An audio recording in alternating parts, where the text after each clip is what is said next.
TPCC working president Anjan Kumar Yadav సంచలన వ్యాఖ్యలు చేశారు. కులగణన, తెలంగాణ సహా పలు అంశాలపై హాట్ కామెంట్స్ చేశారు. కాంగ్రెస్ లోని రెడ్డి సామాజిక వర్గం నేతల వల్ల తనకు నష్టం జరిగిందని ఆవేదన వ్యక్తం చేశారు.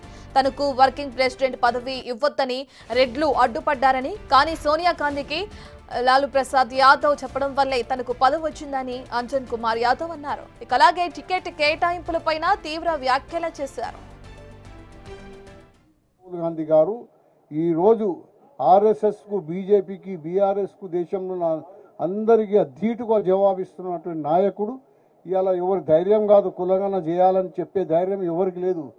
అది కేవలం రాహుల్ గాంధీ చెప్పినందుకు అవుతుంది. ఇక్కడ ఎవరు చేయరు. ఆ మహానాయకుడు తీసిన డిసిషన్కు అందరూ ముక్కు కోసుకొని చేస్తున్నారు. రేవంత్ రెడ్డి గారు, మన ముఖ్యమంత్రి గారు గట్టిగా నిలబడి చేస్తున్నారు. లేకుంటే ఎక్కడ చేయనిస్తారు వీళ్ళు? ఈ కొడుకులు చేయనియరు. తెలంగాణని ఇయ్యనియలే. ఎన్ని ఇబ్బందులు పెట్టిరు, కన్నమ్మ బాధలు పెట్టి కొడుకుడు. సోనియా గాంధీ గారు డిసిషన్ తీసుకుందని ఈ తెలంగాణ వచ్చింది. రాహుల్ గాంధీ డిసిషన్ తీసుకుందని కులగణన అవుతుంది. ఇదే రేవంత్ రెడ్డి గారికి ఆ రోజు కష్టకాలంలో నిలబడ్డదోరా మన యాదవ స్వరంలో. నేను సిటీలో అండగా ఉన్న వాళ్ళ సామాజిక వర్గం వల్లే ఆయనకు నిలవనియలే. ఈ రోజు వచ్చి భజన కొడుతున్నారు అందరూ. ఈ నాయకులే మన సిటీలో ఎవరిని ఎదగనిచ్చిరా? ఒకరికి పీ జనార్దన్ అంటారు, ఒకరు వీళ్ళు అంటారు. అందరూ మనకు నాయకులు వీళ్ళే పండుగ అడ్డం. అలా సేవ చేసుకుంటే మనం ఉన్న ఇన్ని రోజులు. తెలంగాణలో 2 నగరాల్లో 29 అసెంబ్లీలలో ఏ ఒక్క ఎమ్మెల్యే గెలవలే. ఒక అంజన్ కుమార్ యాదవ్ కాదు, 29లో 29 ఒక్కడు గెలవలే. మొన్న గెలిచే సమయం ఉండే, మళ్ళీ నువ్వు బయట పార్టీకి పిలిచి ఎంపీ టికెట్ ఇచ్చిరా లేదా? ఎంఐఎంతో పొత్తున్నప్పుడేమో మనకి ఇయ్యరు. ఓడిపోయేటప్పుడు నేనే మరలాడతావు 2 సార్లు. అయినా 2 లక్షల ఓట్లు వస్తుండే. 100 కోట్లు మన యాదవులు మనకే పెట్టి గుంజేస్తారు కాళ్ళు.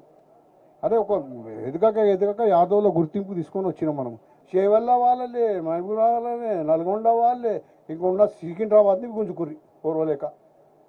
మొన్న ఇస్తే మేము 1,02 ఓట్లతో గెలుస్తుంటే ఎంఐఎం సపోర్ట్ ఉండే కదా. కిషన్ రెడ్డి గెలిచే ఆ కేంద్ర మంత్రి అయ్యి వాళ్ళంతా దున్నుకునే. ముఖ్యమంత్రిని కాపాడింది మేమే. వాళ్ళ సామాజికంలో కన్నమ్మ బాధలు పెట్టిరు. ఒకటి జగ్గారెడ్డి ఒక దిక్కు, ఉత్తమ్ కుమార్ ఒక దిక్కు చెప్పి కుల్ల చెప్తున్నా. నేను స్టేట్ ఫార్వర్డ్. నాకు వర్కింగ్ ప్రెసిడెంట్ ఎవరు చేయలే. లాలూ ప్రసాద్ యాదవ్ చెప్పిండు, సోనియా గాంధీకి చెప్పిండు 2 సార్లు చెప్పిండు సోనియా గాంధీకి. ఎవరు చేసింది అది చేస్తారు చెప్తే. ఆడ కూడా పక్షపాతం.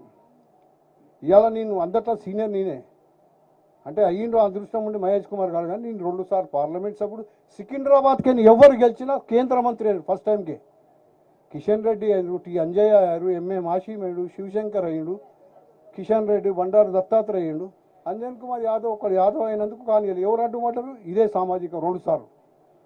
ఒకసారి ఇండియన్ ఎక్స్ప్రెస్, హిందూ, కానికల్ అన్ని పంటలు వచ్చినాయి.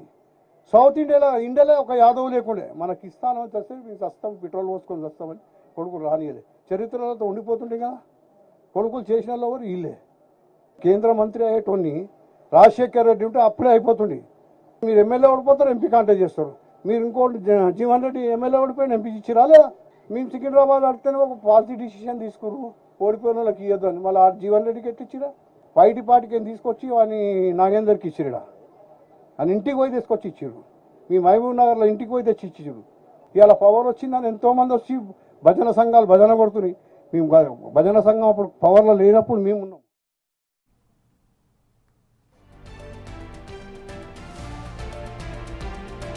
TPCC working president Anjan Kumar Yadav చేసిన సంచలన వ్యాఖ్యలకు సంబంధించిన పూర్తి డీటెయిల్స్ అందించడానికి మా ప్రతినిధి హేమ అందుబాటులో ఉన్నారు. రైట్ హేమ, మనం చూస్తే కాంగ్రెస్ లో భజన సంఘాలు కనిపిస్తున్నాయి అని చెప్పి కూడా నేను కామెంట్లు చేయడం మనం చూస్తున్నాం. ఎందుకు ఈ కామెంట్లు చేశారనుకోవచ్చు? అంటే ఏ కారణం చేత ఈ కామెంట్లు చేయడం జరిగింది అనుకోవచ్చు హేమ?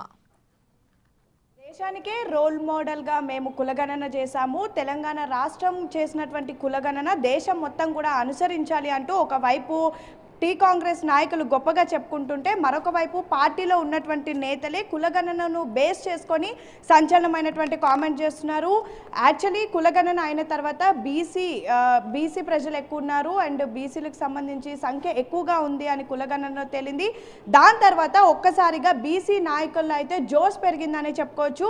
దానికి కారణం రీసెంట్గా జరుగుతున్నటువంటి ఇన్సిడెంట్స్. అయితే ఇదంతా కూడా ప్రస్తుతం ఒక విధంగా సంచలనంగా మారుతుంది. ప్రతిపక్షాలకు ఆయుధాలుగా కూడా మారుతున్నాయి. ఫర్ ఎగ్జాంపుల్ చూసుకుంటే మొన్న తీన్మార్ మల్లన్న వ్యాఖ్యలు కానివ్వండి, లేదంటే టీపీసీసీ చీఫ్ మహేష్ కుమార్ గౌడ్ వ్యాఖ్యలు కానివ్వండి, ఈరోజు అంజన్ కుమార్ యాదవ్ కామెంట్స్ కూడా ఒక్కసారిగా తీవ్ర దుమారం రేపుతున్నాయి. ప్రధానంగా ఈరోజు ఉదయం అంజన్ కుమార్ యాదవ్ మొత్తం యాదవుల అందరితో కలిపి, ప్రధానంగా యాదవులు లీడర్స్ అంతా కలిపి కృతజ్ఞత సభని ఏర్పాటు చేశారు. కృతజ్ఞత సభలో కులగణన అనేది కరెక్ట్గా జరిగింది అండ్ బీసీలు అందరూ కూడా ఇందులో పాల్గొన్నారు. ముఖ్యంగా యాదవులకు సంబంధించి ఇది ఒక మంచి పరిణామం అంటూ కూడా ఒక కృతజ్ఞత సభని ఏర్పాటు చేశారు.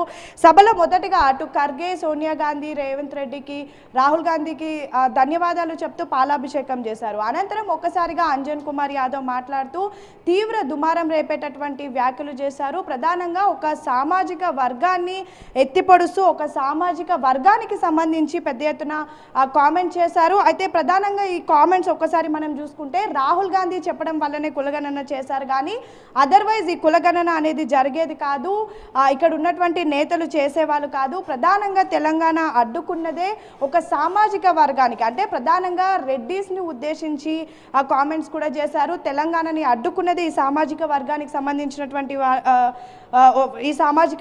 సంబంధించినటువంటి వాళ్ళు. అదేవిధంగా రాజ్యసభలో యాదవులకు ప్లేస్ ఉంది, యాదవులది ఆ సీటు కాబట్టి తన కొడుకు అనిల్కి సీట్ ఇచ్చారు, లేకపోతే యాదవులకు అక్కడ కూడా ప్రాధాన్యత ఉండకపోయేది.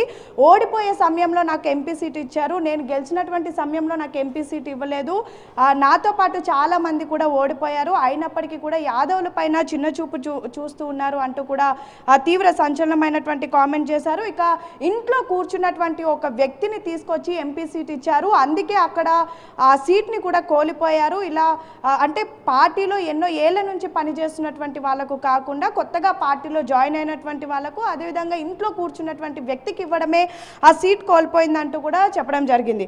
ఇక ముఖ్యంగా వర్కింగ్ ప్రెసిడెంట్, నాకు వర్కింగ్ ప్రెసిడెంట్ రాకుండా కూడా ఈ భజన బ్యాచే అడ్డుకున్నారు అంటూ కూడా సంచలనమైనటువంటి కామెంట్ చేశారు. అంటే భజన బ్యాచ్ అంటూ కూడా ఒక వర్గానికి సంబంధించినటువంటి నేతలందరినీ కూడా కలిపి అనడం ప్రస్తుతం దుమారం రేపుతున్నాయి. ఇక అదేవిధంగా అంజన్ కుమార్ యాదవ్ తనకు గతంలో వర్కింగ్ ప్రెసిడెంట్ రాకుండా ఉత్తమ్ కుమార్ రెడ్డి, అదేవిధంగా జగ్గారెడ్డి అడ్డుకున్నారు, వాళ్ళిద్దరు అడ్డుకోవడం వల్లనే తనకి వర్కింగ్ ప్రెసిడెంట్ రాలేదు అంటూ కూడా కామెంట్ చేశారు. నన్ను కేంద్ర మంత్రి కాకుండా అడ్డుకున్నది కూడా వీళ్ళే అంటూ కూడా ప్రధానంగా ఉత్తమ్ కుమార్ రెడ్డిని, జగ్గారెడ్డిని బేస్ చేసుకుంటూ వాళ్ళిద్దరిని సెంటర్ చేసుకుంటూ కూడా కామెంట్ చేశారు.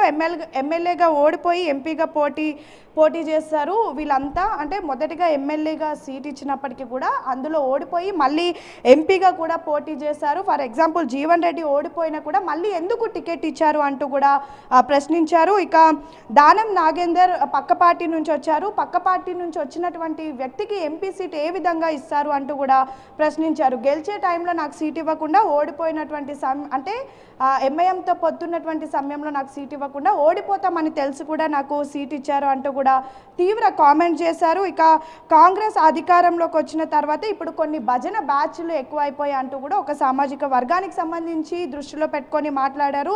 మొత్తానికైతే మా యాదవులకి ఇన్ని రోజులు ఒక లెక్క, ఇప్పటి నుంచి మా యాదవులకి, మా బీసీలకు ఏదైతే ప్రాధాన్యత ఇవ్వకపోతే మాత్రం ఖచ్చితంగా ఇక ఊరుకునేది లేదు అంటూ కూడా సంచలనమైనటువంటి కామెంట్ చేశారు. అయితే ఒకవైపు కులగణన తర్వాత బీసీలో జోష్ పెరిగినప్పటికీ కూడా ప్రస్తుతం ఈ కామెంట్స్ అన్నీ కూడా సంచలనంగా మారుతున్నాయి, ప్రతిపక్షాలకు ఆయుధాలుగా మారుతున్నాయి. రీసెంట్ డేస్లో చూసాం తీన్మార్ మల్లన్న కూడా ఇదే విధంగా తనని తాను ఇమేజ్ పెంచుకోవడం కోసం బీసీలో పేరు చెప్పుకుంటూ తనకు ఇష్టం వచ్చిన విధంగా కామెంట్ చేశారు. ప్రధానంగా అందులో రెడ్డి సామాజిక వర్గానికి సంబంధించి టార్గెట్ చేస్తూ కూడా మాట్లాడడం జరిగింది. సేమ్ అదే స్టైల్లో ఇప్పుడు అంజన్ కుమార్ యాదవ్ కూడా మాట్లాడడం మాత్రం ప్రస్తుతం తీవ్ర దుమారం రేపుతున్నాయి. ఇక మొన్నటికి మొన్న టీపీసీసీ చీఫ్ మహేష్ కుమార్ గౌడ్ మాట్లాడుతూ కూడా నెక్స్ట్ ఎన్నికలు మొత్తం కూడా బీసీ చుట్టే తిరుగుతాయంటూ చెప్పడం కూడా ప్రస్తుతం చాలా దుమారం రేపుతున్నాయని చెప్పుకోవచ్చు.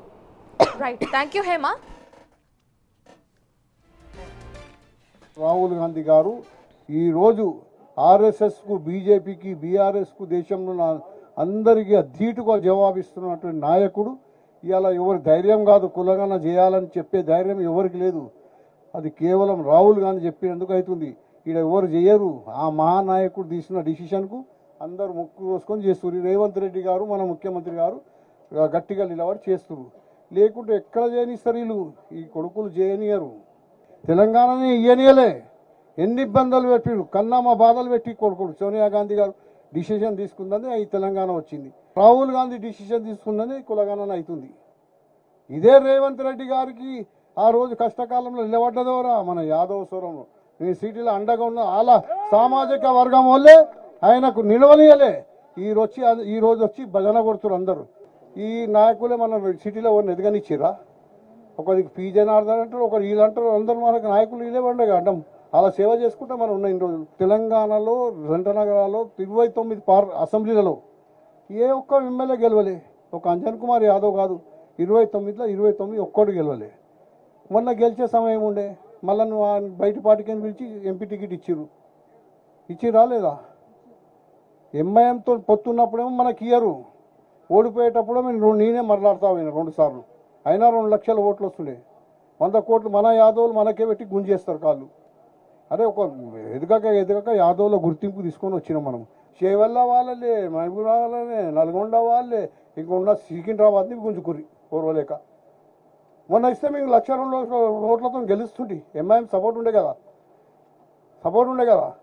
కిషన్ రెడ్డి గెలిచే ఆ కేంద్ర మంత్రి అయ్యి వాళ్ళంతా దున్నుకునే. ముఖ్యమంత్రిని కాపాడింది మేమే. వాళ్ళ సామాజికంలో కన్నామా బాధలు పెట్టిరు. ఒకటి జగ్గారెడ్డి ఒక దిక్కు, ఉత్తమ్ కుమార్ ఒక దిక్కు చెప్పి కుల్ల చెప్తున్నా నేను స్టేట్ ఫార్వర్డ్. నాకు వర్కింగ్ ప్రెసిడెంట్ ఎవరు చేయలే, లాలూ ప్రసాద్ యాదవ్ చెప్పిండు. సోనియా గాంధీకి చెప్పిండు 2 సార్లు చెప్పిండు సోనియా గాంధీకి. ఎవరు చేసింది అది చేస్తారు చెప్తే. ఆడ కూడా పక్షపాతం. ఇవాళ నేను అందరిలో సీనియర్ నేనే అంటే అయ్యిండు అదృష్టం ఉండి మహేష్ కుమార్ గారు. కానీ నేను 2 సార్లు పార్లమెంట్ సభ్యుడు. సికింద్రాబాద్కి ఎవరు గెలిచినా కేంద్ర మంత్రి అయ్యారు ఫస్ట్ టైంకి. కిషన్ రెడ్డి అయ్యారు, టి అంజయ్య అయ్యారు, ఎంఏ మాషీం అయ్యాడు, శివశంకర్ అయ్యిండు, కిషన్ రెడ్డి, బండారు దత్తాత్రేయ అయ్యిండు. అంజన్ కుమార్ యాదవ్ ఒకడు యాదవ్ అయినందుకు కానీ ఎవరు అడ్డుపడ్డారు? ఇదే సామాజిక 2 సార్లు. ఒకసారి ఇండియన్ ఎక్స్ప్రెస్, హిందూ, కానికల్ అన్ని పంటలు వచ్చినాయి. సౌత్ ఇండియాలో ఒక యాదవ్ లేకుండే. మనకి ఇస్తానని తెస్తే మీకు వస్తాం, పెట్రోల్ పోసుకొని వస్తామని కొడుకులు రానియలే. చరిత్రలతో ఉండిపోతుండే కదా. కొడుకులు చేసిన వాళ్ళు ఎవరు? వీళ్ళే. కేంద్ర మంత్రి అయ్యేటోని రాజశేఖర్ రెడ్డి ఉంటే అప్పుడే అయిపోతుండే. మీరు ఎమ్మెల్యే ఓడిపోతారు, ఎంపీ కాంటాక్ట్ చేస్తారు. మీరు ఇంకోటి జీవన్ రెడ్డి ఎమ్మెల్యే ఓడిపోయిన ఎంపీ ఇచ్చిరా లేదా? మేము సికింద్రాబాద్ అడితేనే ఒక పాలసీ డిసిషన్ తీసుకురు, ఓడిపోయిన వాళ్ళకి ఇవ్వద్దు అని. మళ్ళీ జీవన్ రెడ్డికి ఎట్టిచ్చిరా? బయటి పార్టీకి తీసుకొచ్చి వాడిని నాగేందర్కి ఇచ్చిరా. అని ఇంటికి పోయి తీసుకొచ్చి ఇచ్చారు. మీ మహబూబ్ నగర్లో ఇంటికి పోయి తెచ్చి ఇచ్చారు. ఇవాళ పవర్ వచ్చిందని ఎంతోమంది వచ్చి భజన సంఘాలు భజన కొడుతున్నాయి. మేము భజన సంఘం అప్పుడు పవర్లో లేనప్పుడు